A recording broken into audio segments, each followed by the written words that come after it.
Avec l'agglo, plus belle la vie. 31% des accidents du quotidien ont diverses origines. Assurance accident de la vie, la sécurité par tous les temps. Bonjour tout le monde. Pour ce week-end, le réchauffement se confirme. L'arrivée du mois d'août coïncide avec le retour de la chaleur en Moselle, après une semaine passée dans un air plutôt frisqué pour cette période de l'année. Côté ciel, nuages et soleil jouent à cache-cache, mais le soleil se montre finalement plus généreux. Côté température, elles sont encore un peu fraîches au petit matin, comprises entre 9 et 13 degrés, mais se hissent enfin à un niveau confortable l'après-midi avec de 24 à 27 degrés au maximum. Demain samedi 1er août, nous fêtons les Alphonse. Le soleil nous accompagnera de 6h02 à 21h07. Je vous souhaite à tous une très bonne fin de semaine et vous retrouve dès demain. Je parraine un ami et tout le monde y gagne. Mon filleul, ma banque et moi.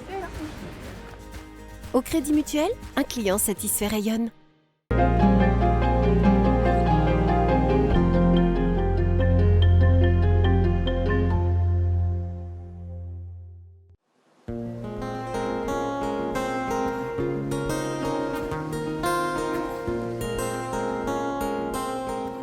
Le traitement des eaux usées est historiquement assez récent. Avec la croissance démographique, la révolution industrielle et ses rejets polluants dans les milieux naturels et aquatiques, l'assainissement des eaux usées devenait une question de santé publique. Mais c'est la loi du 16 décembre 1964, la première loi sur l'eau, qui va prendre en compte les préoccupations environnementales en créant les agences de bassin, devenues les agences de l'eau. Leur mission principale est d'organiser la protection des milieux aquatiques et lutter contre leur pollution. Cette politique-là a changé notre manière de faire puisqu'on a depuis cette date-là géré l'ensemble de la problématique assainissement, inondation, milieu naturel au niveau d'un bassin versant complet. Donc en l'occurrence pour la communauté d'Aglo, le bassin, l'agence de l'eau Rhin-Meuse. Donc ça a permis aussi de dégager des financements pour une communauté d'agglo ou pour une commune, les financements de l'agence de l'eau, mais également les financements du Conseil général qui ont permis d'avoir des subventions allant jusqu'à 80% sur les projets, pour faciliter d'une part les projets, pour apporter aussi un support technique, mais également pour accélérer le calendrier d'épuration des eaux, puisque auparavant on faisait surtout de la collecte et très peu de traitement à l'aval. En 1976, 4 ans après sa création, le district de Sarreguemines prend la compétence assainissement pour le transport et le traitement des eaux usées pour l'ensemble des 22 communes qui le composent. Le district se lance alors dans un programme de réalisation de 10 stations d'épuration et dans la construction d'un réseau intercommunal qui va collecter les eaux usées des communes membres.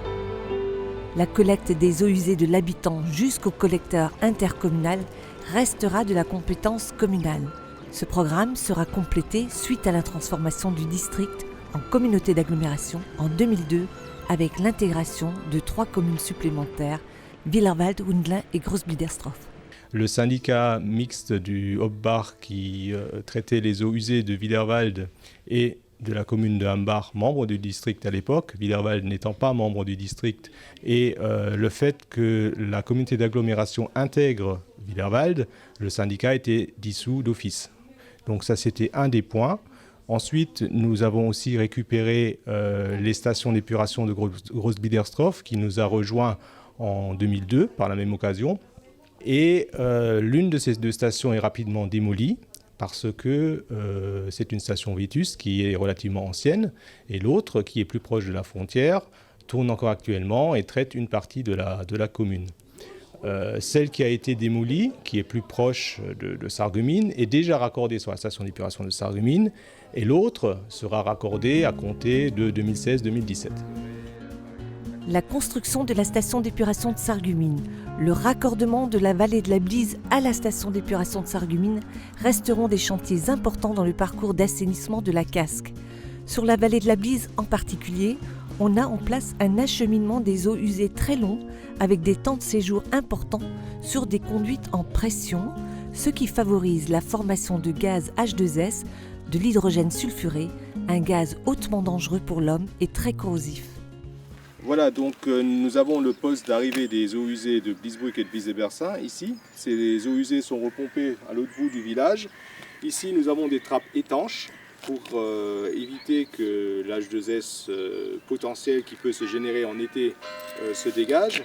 Et nous avons des capteurs qui sont installés ici pour donner une indication dans le poste au niveau de la teneur en H2S. Donc là, il y a tout un process de traitement de l'H2S qui a été mis en place par injection de chlorure ferrique. Donc il y a une chambre de chlorure ferrique qui a été créée. Il y a des pompes qui viennent pousser du chlorure ferrique dans les eaux usées. Ce chlorure ferrique se retrouve donc acheminé en même temps que les eaux usées vers les postes en aval. Et théoriquement, normalement, s'il y a suffisamment de chlorure ferrique qui est injecté, l'H2S est totalement mangé par le chlorure ferrique. La réalisation de la station d'épuration de Willerwald, inaugurée en 2012, boucle le programme de construction des ouvrages de traitement des eaux usées. Dans le temps, il y a 40-50 ans, on mettait tout dans les rivières, dans les cours d'eau, et puis aujourd'hui, les plus petites communes sont raccordées sur des stations, et puis on traite pour les générations futures, pour qu'ils aient de l'eau propre. Voilà. Désormais, toutes les communes sont raccordées à une station d'épuration, excepté la commune d'Ernest-Villers et son annexe, dont les travaux sont en cours. Il est prévu de refaire les réseaux d'assainissement de collecte pour la commune. On est en maîtrise d'ouvrage déléguée. Une fois qu'on arrive en aval de la commune, au niveau du dernier déversoir d'orage, il y a création d'un bassin de pollution et d'un réseau intercommunal qui va ramener les eaux usées jusqu'à la commune de Woust-Villers. Et les eaux usées d'Ernest-Villers seront traitées à la station d'épuration de Woust-Villers. Le débit aval étant de 5 litres seconde. Voilà. Pour Eckenansbach, il est prévu, toujours pareil, de faire un réseau de collecte sur l'annexe de Eckenansbach. Ça, c'est de la maîtrise d'ouvrage déléguée. En aval de Eckenansbach, un bassin de pollution et une conduite intercommunale jusqu'à un bac. Et à un bac, le réseau existe déjà jusqu'à la station d'épuration de Willerwald. Voilà.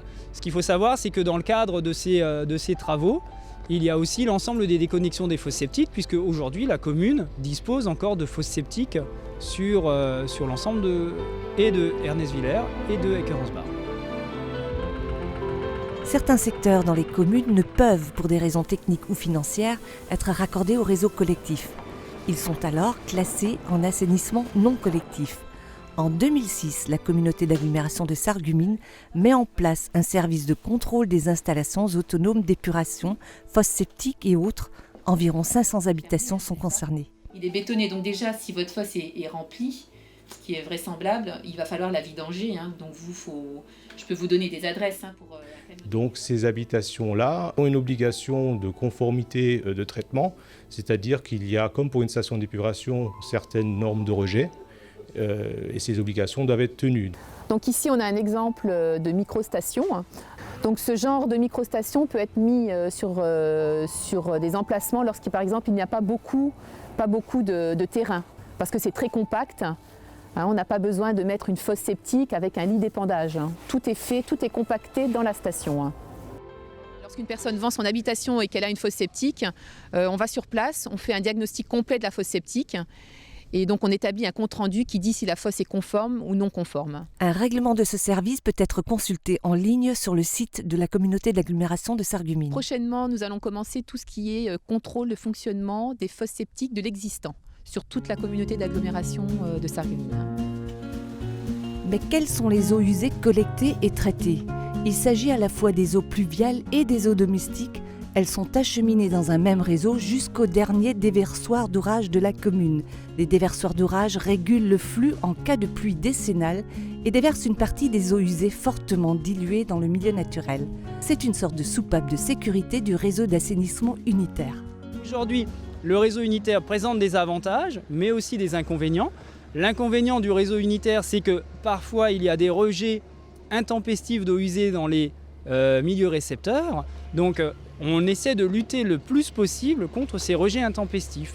Et il y a, dans le cadre d'un arrêté, l'arrêté de 2007, il y a l'obligation de faire de l'autosurveillance des déversoirs d'orage sur un certain niveau de déversoir d'orage. Quand il y a, par exemple, plus de 2000 équivalents habitants sur un déversoir d'orage, on se doit de les surveiller pour vérifier qu'ils ne surversent pas trop souvent dans le milieu récepteur.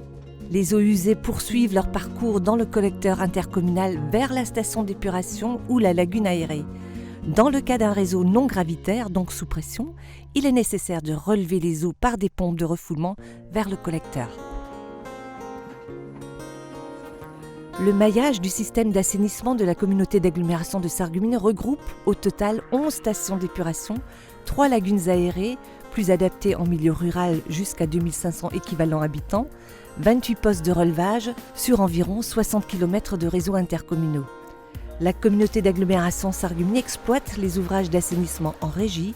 7 agents sont affectés à temps plein à l'exploitation des stations d'épuration, assistés par 5 agents contractuels pour veiller à leur bon fonctionnement. Au quotidien, il y a besoin de réaliser un passage afin de vraiment faire une vérification que l'eau usée arrive bien sur le site, de faire les étapes de dégrillage, de bien vérifier que l'ensemble fonctionne bien. Et donc les personnes qui sont affectées vraiment dans notre service sont là pour tout ce qui est maintenance lourde et réparation. Un point noir de ce qui arrive sur les stations d'épuration, ce sont les lingettes. On reçoit les dégrilleurs, enlèvent les gros détritus, mais on voit derrière énormément de lingettes qui nous bloquent les dégrilleurs et qui nous bouchent les pompes, ce qui crée des dysfonctionnements importants sur les stations d'épuration. C'est peut-être biodégradable, mais on voit qu'elles arrivent à l'état, elles sont entières là. Ça, vous pouvez le mettre en gros. Leur destination n'est absolument pas les toilettes. Leur destination finale, en vrai, doit être le sac bleu. D'ici, je vois le BA. Les stations d'épuration sont équipées d'un système d'autosurveillance pour veiller à ce que les obligations réglementaires sur le traitement soient bien respectées et garantir ainsi la qualité des rejets des eaux traitées dans le milieu récepteur. Alors pourquoi une autosurveillance ? Parce que les stations d'épuration, en fonction de leur capacité, doivent respecter des normes de rejet. Donc pour pouvoir contrôler si la station fonctionne correctement et si on ne dépasse pas les normes de rejet, on réalise des prélèvements de l'eau traitée qu'on envoie en laboratoire, dans un laboratoire agréé, et on réalise un certain nombre d'analyses. Il y a des rendements épuratoires minimum à respecter, quelle que soit la qualité et le débit du milieu récepteur. À Louperchouse, il y a plus de contraintes puisque le cours d'eau est plus petit que la Sarre. Plus récemment, la communauté d'agglomération de Sarreguemines-Confluence est équipée d'un logiciel de gestion des contrôles qui active des alertes en cas de panne ou de dysfonctionnement sur le réseau. Le but, c'est de rapatrier tous nos postes de relèvement ici, ainsi que toutes les stations d'épuration, pour pouvoir vraiment avoir une vue d'ensemble directement du bureau. Et ça nous permettra d'agir et de réagir plus rapidement. Sur l'ensemble des stations de la communauté d'agglomération, 10 360 000 m3 d'effluents ont été traités en 2013, soit une augmentation de 26% par rapport à 2012. La durée de vie d'une station est d'une trentaine d'années. La première a été créée en 1979. Certaines stations sont récentes, tandis que d'autres font l'objet de travaux de restauration. La lagune de Grondvillers arrive à saturation. Un projet d'agrandissement est à l'étude. La station de Wouswiller est réaménagée pour accueillir prochainement les eaux usées d'Ernest Villers. À Silsheim, il est prévu de créer un silo à boue supplémentaire de 300 m3 pour agrandir la capacité de stockage. Une étude est en cours pour valoriser la filière boue. Et ensuite, il y a la filière boue à revoir. L'assainissement de la communauté d'agglomération de Sarreguemines est une histoire au long cours qui ne cesse de s'écrire. En 2015, il est prévu que la collectivité prenne la globalité de la compétence assainissement, c'est-à-dire qu'elle va également récupérer la compétence collecte des eaux usées, qui était jusqu'à présent l'affaire des communes. Ce qui signifie aussi 500 km de réseaux supplémentaires à gérer sur l'ensemble du territoire. La première chose qu'il va falloir qu'on fasse déjà dans toutes les communes, c'est de vérifier l'état des conduites existantes. Donc on va faire des passages caméras, des diagnostics, des réseaux existants. Et en fonction de ça, on prévoira des travaux s'il s'avère nécessaire. Mais il faut d'abord faire tous ces passages caméras sur tous les réseaux existants. Une initiative d'autant plus logique que les services techniques de la communauté d'agglomération interviennent déjà, et ce depuis 10 ans, sur les réseaux d'assainissement communaux. L'ensemble des travaux d'assainissement sur les communes de Wieswiller, Wölflin, Zétain, Ernest Villers en ce moment, se font sous maîtrise d'ouvrage déléguée pour profiter finalement de l'expérience récurrente année après année de la CASC en matière de travaux. On ne sait pas encore si le transfert de la compétence collecte aura une répercussion sur le montant de la redevance que paie l'usager. Une certitude pourtant, une efficacité renforcée et une meilleure maîtrise du service. Et n'oublions pas que l'eau est un bien précieux.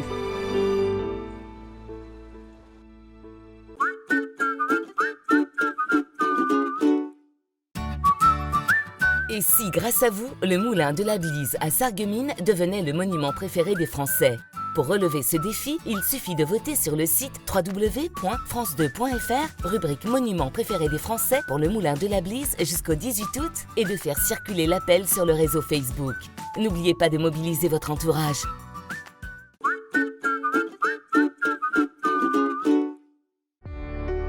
Dans les moments difficiles, on a besoin de professionnels. AVS. Notre métier, vous accompagner.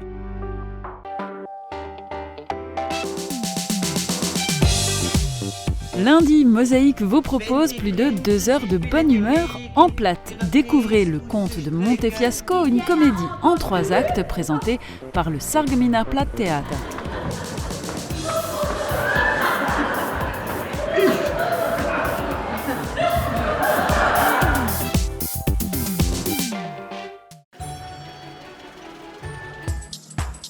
Avec Firsch Menuiserie, votre maison devient tendance.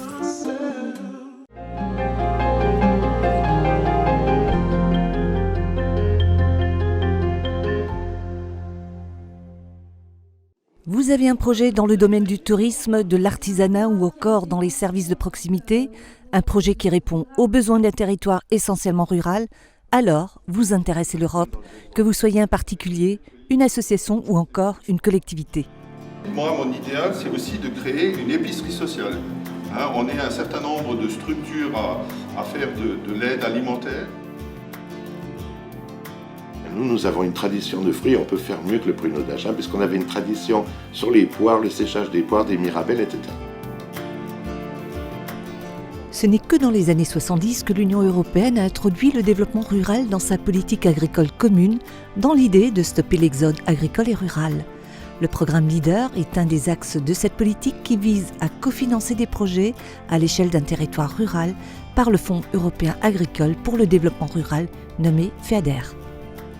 Le programme LEADER sert certainement à transformer de manière concrète et pratique les axes de développement qui ont été réfléchis ensemble, qui ont été mis en place sur les 10 dernières années d'ailleurs, par le biais de la charte de pays, par le biais du SCOT, mais ça reste de la théorie.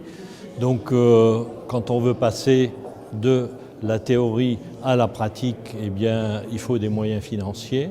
Un programme comme le programme LEADER peut nous les apporter. Le programme LEADER a vraiment cette vertu à être proche du territoire, proche des acteurs et dans ce sens-là, financer des projets qui ne sont pas forcément assez volumineux pour demander une mise en œuvre de grosses demandes de budget européen, mais qui permet de manière locale de répondre. LEADER est vraiment là pour essayer d'aider des projets le développement de projets sur les secteurs les plus ruraux du territoire. On peut aussi aider des projets qui se déroulent en milieu urbain, mais qui auront des conséquences ou un impact sur les secteurs les plus ruraux. Il y a une possibilité de valorisation du bénévolat dans les projets. Donc, en fait, comment ça fonctionne ? Les territoires entre 20 000 et 150 000 habitants élaborent une stratégie et un programme d'action. Ils sont ensuite sélectionnés par un appel à projet régional. Les territoires retenus s'organisent en groupes d'action locale et perçoivent une enveloppe FEADER destinée à mettre en œuvre les programmes d'action. Depuis octobre 2009, le pays de l'arrondissement de Sarreguemines est labellisé groupe d'action locale. Ils sont 222 en France. Une animatrice et une gestionnaire reçoivent et accompagnent les porteurs de projets. Le comité de programmation sélectionne les dossiers qui s'inscrivent dans le programme d'action du GAL. Chaque projet cofinancé par l'Europe doit être complété par des financements publics, que ce soit de l'État ou de toute autre collectivité territoriale. C'est un des principes fondamentaux du programme LEADER.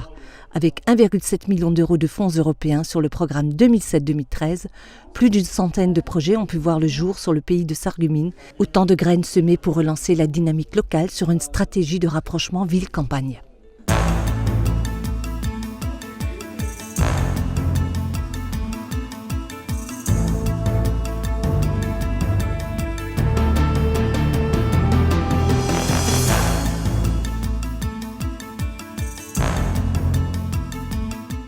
Le Centre international d'art verrier à Meisenthal accueille depuis 1998 le jeune public de la maternelle au lycée.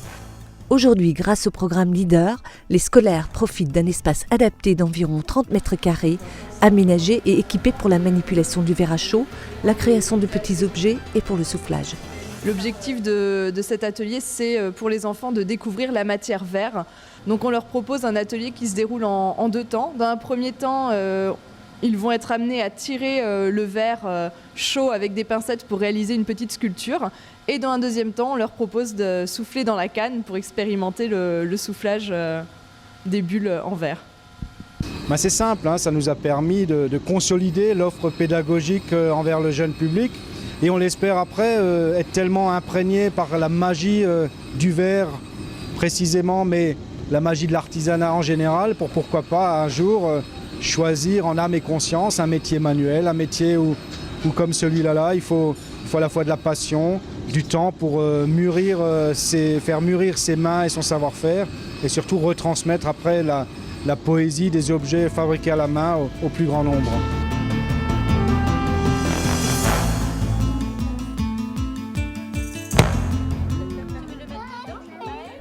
Depuis la rentrée 2012, un relais d'assistantes maternelles a pris ses quartiers dans l'enceinte de l'école primaire de Sarralbe. Il accueille les tout-petits de quelques mois à 3-4 ans. C'est dans le cadre d'une étude que la communauté de communes de l'Albe et des Lacs a pris cette initiative qui redonne une bouffée d'oxygène au secteur de la petite enfance. Cette création de relais a apporté déjà un soutien aux assistantes maternelles qui donc trouvent des réponses, des questions par rapport à tout l'aspect administratif de leur travail, mais ça les casse de leur isolement. Donc ça leur permet de venir, de se regrouper, de se rencontrer, d'être force de proposition également. Et pour la population, ça apporte également un endroit où parents et assistantes maternelles peuvent se retrouver. Les tout-petits peuvent commencer la socialisation avant d'intégrer l'école maternelle.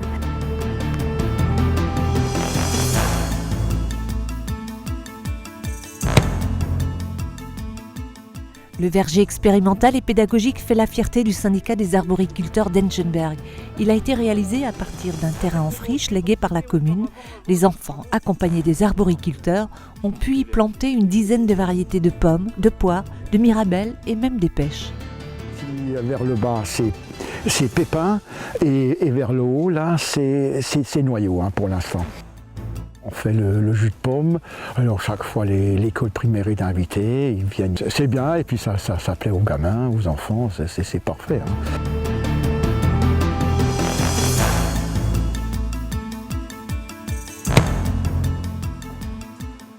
L'évolution dans le domaine des nouvelles technologies de communication nécessite l'accompagnement des acteurs du tourisme qui ne sont pas forcément rompus à ce nouvel outil pourtant incontournable aujourd'hui. L'Office du tourisme de Bitche a mis en place tout un programme d'animation numérique sur son territoire. J'ai accompagné des restaurateurs dans la création d'un site internet en autonomie. En fait, moi je vais leur présenter un outil avec lequel ils vont pouvoir construire eux-mêmes leur site internet et le mettre à jour. En les aidant dans le numérique, on va apporter une meilleure visibilité à l'intégralité du territoire.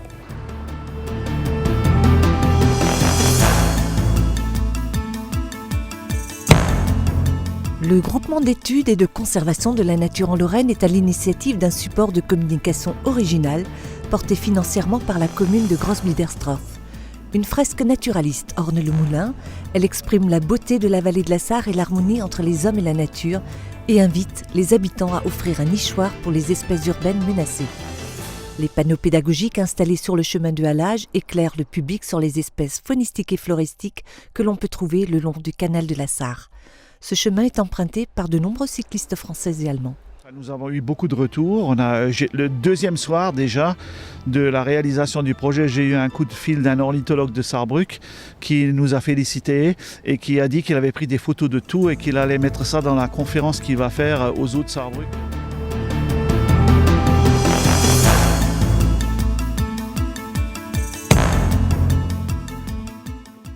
Les mines, le fer, le charbon. Voilà une image d'Épinal qui colle encore à la région Lorraine. Alors là, je suis en train de préparer un mailing qui va partir en direction. Autour d'une dizaine de projets soutenus par le programme Leader, l'Office de tourisme de Sarreguemines-Confluence s'est lancé dans une stratégie de communication qui vise à attirer le public sur la destination Sarreguemines-Confluence. Un autre projet est notre première brochure groupe.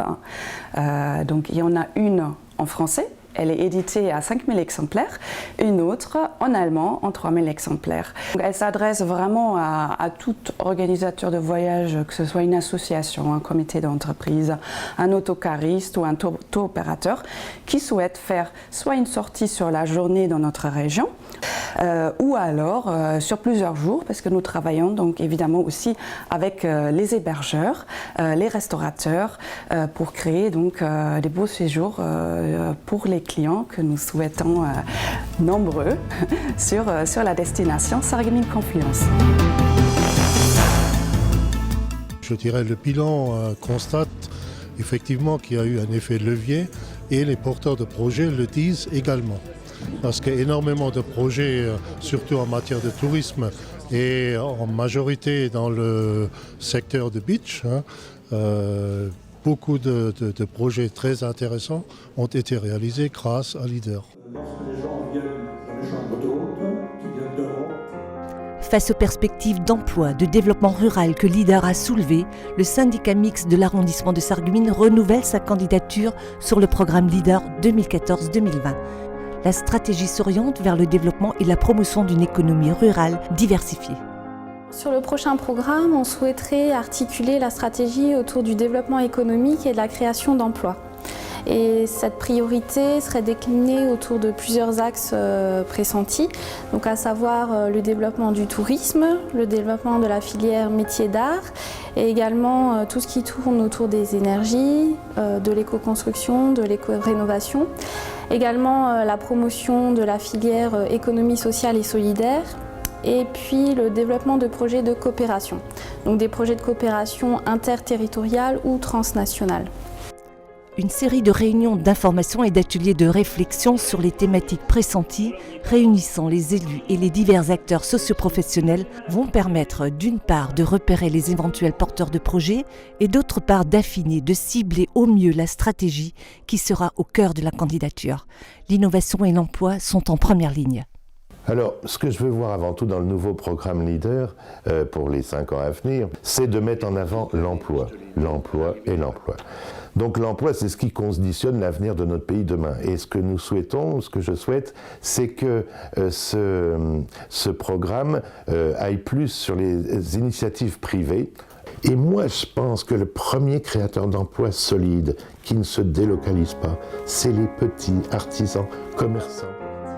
Le dossier de candidature doit être déposé avant le 12 juin 2015 à la région. Concrètement, le programme ne pourra démarrer qu'après avoir obtenu le label GAL Leader.